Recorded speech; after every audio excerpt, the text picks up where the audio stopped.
तर पुन्हा एकदा आपण जायकवाडीची दृश्य बघतोय। जायकवाडी धरणाचे सगळे दरवाजे उघडण्यात आलेत। 1,70,000 क्युसेकनं पाण्याचा विसर्ग सुरू झालेला आहे। आपत्कालीन दरवाजे उघडण्याची वेळ आलेली आहे। आपण भुंग्याचा आवाज बघतोय। आजूबाजूच्या गावांना इशारा देण्यात येतोय।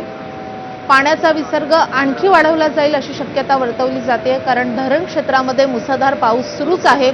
पावसाचा जोर असाच सुरू राहिला तर हा विसर्ग आणखी वाढवावा लागेल आणि त्यामुळे नदीकाठच्या सगळ्या गावांना धोका निर्माण होतोय। विहंगम अशी दृश्य तुम्ही एबीपी माझावरती पाहत आहात। या धरणाला 27 दरवाजे आहेत।